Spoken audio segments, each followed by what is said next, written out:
Kompas Bisnis kembali hadir bersama saya, Asri Gunawan. Saudara, investasi di instrumen pasar modal seperti saham seharusnya dilakukan melalui perusahaan sekuritas atau manajer investasi atau sering disebut MI. Di Indonesia, ini adalah jalur sah dalam menitip dana kelolaan investasi, bukan lewat perorangan termasuk influencer.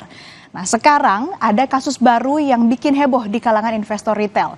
PT Waktunya Beli Saham yang dikelola oleh influencer pasar modal Ahmad Rafif Raya ternyata ilegal dan gagal.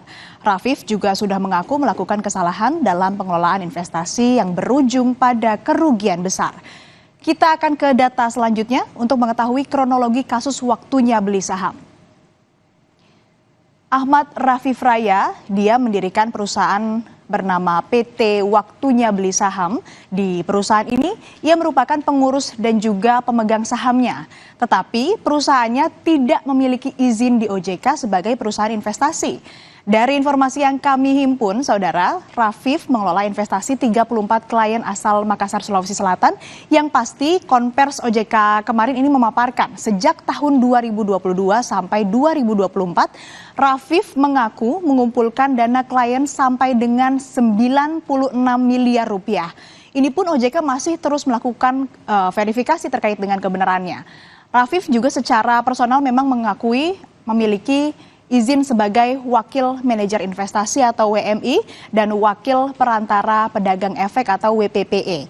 Namun, kedua izin itu tidak seharusnya dipakai untuk melakukan kegiatan titip kelola investasi di pasar modal.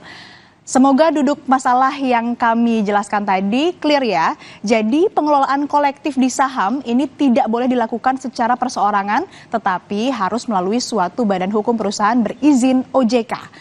OJK juga membuka fakta bahwa salah satu fraud yang terjadi adalah Rafif memakai dana klien untuk operasional, seperti gaji karyawan, pertemuan di hotel, sampai keluar kota. Dana itu kan seharusnya diputar di saham, bukan dilakukan atau digunakan untuk dana operasional. Kita akan dengarkan penjelasan Frederika Widiasari Dewi, Kepala Eksekutif Pengawasan Perilaku Pelaku Usaha Jasa Keuangan, Edukasi dan Pelindungan Konsumen OJK. Rafif ini menyatakan telah melakukan penawaran investasi, bahkan penghimpunan dana dan pengelolaan dana masyarakat tanpa izin ini sejak tahun 2022 sampai dengan 2024 ini. Penghimpunan dana masyarakat dari hasil penawaran investasi tersebut menggunakan nama-nama pegawainya yang disebut dengan PT Waktunya Beli Saham untuk buka rekening efek di beberapa perusahaan sekuritas ya rupiah. Untuk dana kelolaan maupun yang merugi masih bersifat keterangan sepihak yang tentu Satgas pasti akan melakukan validasi dengan melakukan konfirmasi ke berbagai pihak terkait. Tentunya masyarakat yang ingin melakukan investasi di pasar modal dihimbau untuk selalu memastikan aspek legalitasnya dan menghindari penawaran investasi yang modusnya menitipkan. Bagi sekarang memang saat ini ini banyak sekali yang orang kemudian kehilangan dananya karena menitipkan dananya kepada pihak-pihak yang tidak bertanggung jawab, lebih karena tertarik keuntungan yang fantastis dan melebihi yang normal yang bisa didapat kalau mungkin di POJK yang formal. Lalu apa respons OJK? Rafif sebenarnya memiliki izin sebagai wakil manajer investasi atau WMI dan juga wakil perantara pedagang efek atau WPPE. Namun, kedua izin itu diajukan saat dia sudah tidak bekerja lagi di perusahaan sekuritas. Yang dilakukan OJK saat ini adalah yang pertama, membekukan izin wakil manajer investasi atau WMI. Yang kedua, membekukan izin wakil perantara pedagang efek. Dan ketiga, saudara, ini konfirmasi pihak yang dirugikan sebab Rafif baru secara sepihak menyatakan akan mengembalikan dana kelolaan dalam bentuk utang. Inilah yang terus dikejar oleh OJK, kesepakatan dengan klien yang dirugikannya. Dengan adanya kasus ini, OJK juga kembali mengingatkan pihak yang bisa mengelola portofolio ini harus memiliki izin perusahaan efek sebagai manajer investasi.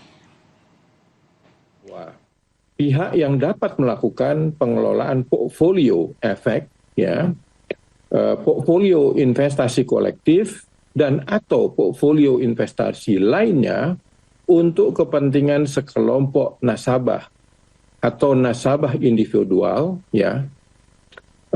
harus memiliki izin perusahaan efek sebagai manajer investasi. kecuali, nah ini ada ininya ya, kecuali perusahaan asuransi syariah, dana pensiun dan bank. Ya, itu jelas di aturannya. Secara umum bagaimana sih literasi atau tingkat pemahaman orang di pasar modal? Kita lihat datanya saudara.